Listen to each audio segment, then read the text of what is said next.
Hello student, स्वागत है आपका हमारे यूट्यूब चैनल पे। आज हम लोग बात करेंगे जनजातीय आंदोलन की। ठीक है, ट्राइबल मूवमेंट्स। तो देखो, उसके पहले आपको क्या करना है। देखो, टेलीग्राम तो ये बैन चल रहा है, तो आपको हमारा व्हाट्सएप ग्रुप है, उसको ज्वाइन कर लेना है। ठीक है, चैनल पे लिंक है उसका, तो आपको ज्वाइन कर लीजिए।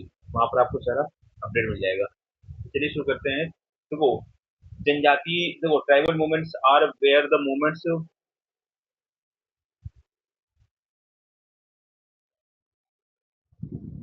तो ट्राइबल मूवमेंट्स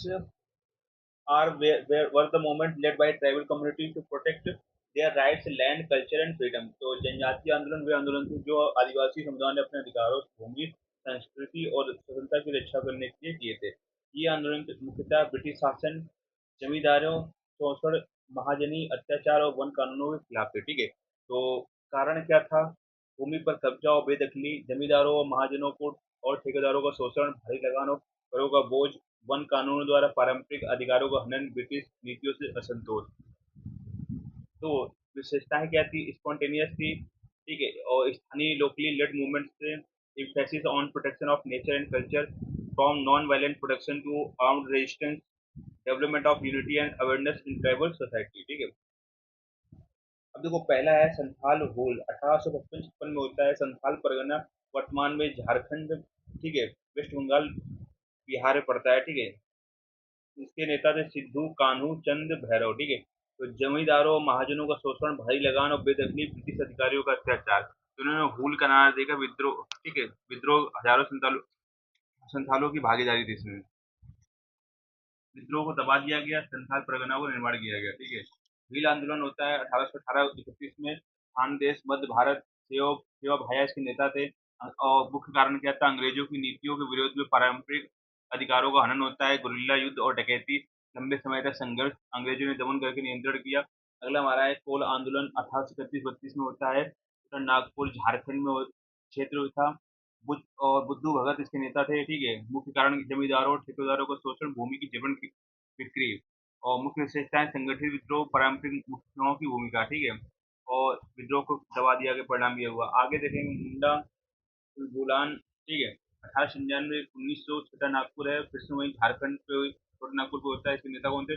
बिरसा मुंडा थे। एक्सप्लॉयटेशन बाय डिकूज और beth begari and rent, protection of religion and culture. ठीक है, तो स्लोगन अबुआ दिसुम अबुआ राज, मास सपोर्ट। ठीक है, और इसमें क्या होता है? Birsa was arrested and died.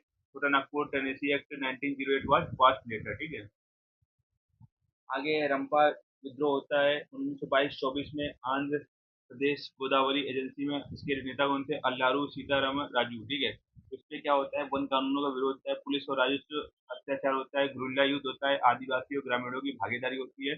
अंग्रेजों ने इसका दमन कर दिया और लूरू को 1924 में फांसी दे दी गई। ठीक है, टाना भगत आंदोलन होता है। ठीक है, छोटा नागपुर झारखंड यहीं पर हो रहा है 1914 से ऑनवर्ड। ठीक है, जात्रा भगत इसके नेता थे।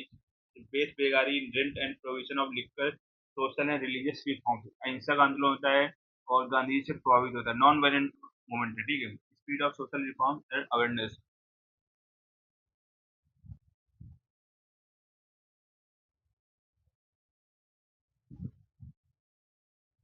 तो आदिवासियों में आंदोलन की उपलब्धियां कह रही, शोषण और अन्याय के खिलाफ आवाज उठी, कई क्षेत्रों में करोड़ बेगारे और लगान में राहत मिली, ब्रिटिश सरकार को कानूनों नीतियों में बदलाव करने पड़े। ये आंदोलन भारतीय स्वतंत्रता संग्राम का महत्वपूर्ण हिस्सा थे। इन्होंने आदिवासी अधिकारों, भूमि और संस्कृति की रक्षा की। इन्होंने राष्ट्रीय आंदोलन का जनाधार प्रदान किया। निष्कर्ष क्या निकला? इससे जनजातीय आंदोलन आदिवासियों के साहस, बलिदान, स्वतंत्रता की भावना का प्रतीक रहे। इन आंदोलनों ने सामाजिक न्याय और समानता की नींव रखी। ठीक है, हमें इनके आंदोलन को तो अलग चीजें मोरलिटी पे आ गई। ठीक है, अब देखो, मेन हमारे इंपॉर्टेंट पॉइंट है संथाल हुल 1855 में हुआ। मुंडन उलगुलान 1899 से 1920 में, रंपा आंदोलन 1922 से 24 के बीच में, कोल आंदोलन 1831 से 32 के बीच में, और कोल भील आंदोलन 1818 से 31 बीच में, थाना भगत आंदोलन 1914 से। ठीक है,